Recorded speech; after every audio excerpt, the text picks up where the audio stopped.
Hey folks, how are we going? I just wanted to say before I jumped into today's review how thankful I am for everyone's condolences and kind words on last week's video about my pet passing away. Animals are very special to me, and it was really kind of you all to say such lovely, comforting things. Thank you so much. On to something a bit more happy and upbeat. Today I am reviewing a game I was very privileged to be sent a PDF copy of. If you've ever been interested in playing an old school style dungeon crawl and you're not sure about where to start, I think this game could be a really great option. This is One Shot in the Dark from Tales of the Manticore.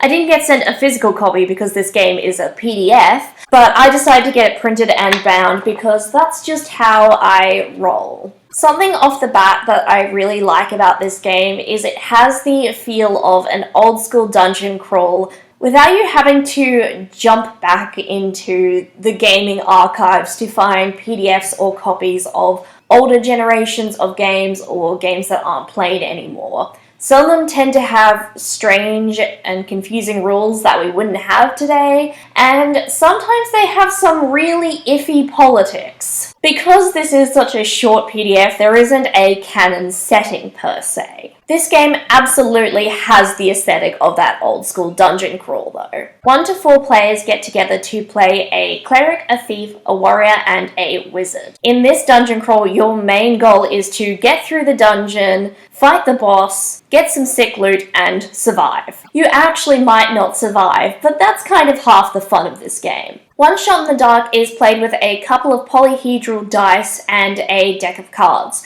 There's no game master here, so most of the gameplay aspects are controlled by the deck of cards. The storytelling is done by the players who are playing all of the roles. There are 4 classes that each get 1 die to the class. For warriors, it's a D8, for clerics, it's a D6, and for thieves and wizards, a D4. The die is both your damage die and your health die. Each of these archetypes are going to be good at their job description and not each other's. Clerics and wizards do get access to a limited number of spells in the game as well. To play this game, you get a stack of playing cards and you divide it into each suit. These decks represent different parts of the dungeon crawl adventure. Hearts will be the room layout, diamonds the monsters you encounter, spades the loot you will gain, and clubs the big boss. Players will travel through caverns, then a dungeon, then a crypt, and then face the final boss. At each stage, the cards drawn will mean something different depending on the table that is included for that stage in the game. Players can also level up in this small game if an ace is drawn. This allows players to regain their health, roll their die to gain more health,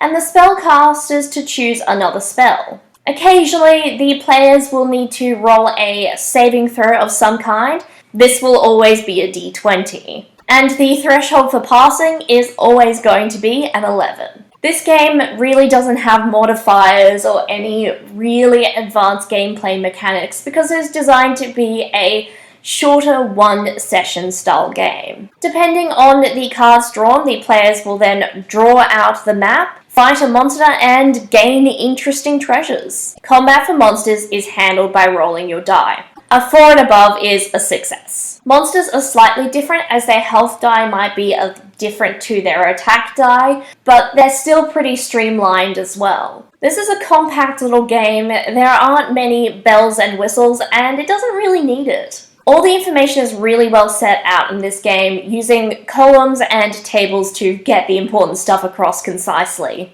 The sections for each stage of the game are set out beautifully with a really simple, easy to read table. There's also a page of game resources in the back which has your character sheet, which is a little box, the archetypes, what they can do, and some grid paper that you could photocopy or just print out multiples of for you to sketch the game out on. I personally just love investing in a roll of grid paper. I've actually run out and I do need to get some more soon. There's also small little pieces of artwork, most of which weren't made for the game, I think. but I really do appreciate and think really fit in well with the game. They're nice touches for a short game. So a copy of the PDF of One Shot in the Dark is $1.50. I spent much more on that getting it printed and bound, but that is for my own personal taste. I think $1.50 is an absolute steal, and they should definitely be charging more. This is clearly a referential game.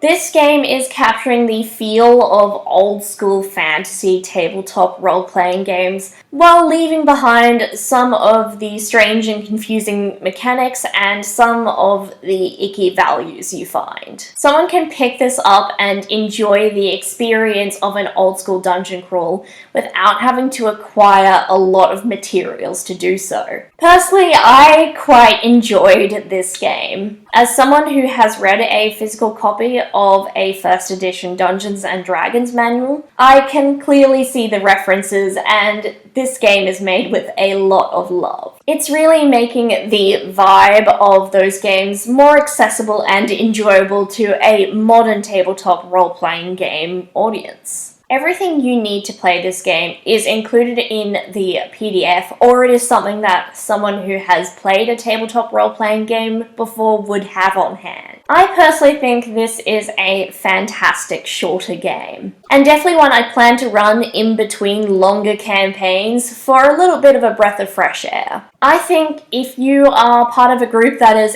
ever enjoyed a fantasy tabletop role-playing game, this is absolutely a game for your group to try out. I think if you or anyone in your group has been interested in trying a dungeon crawl, but you don't want to commit to how long they can be, this game is fantastic.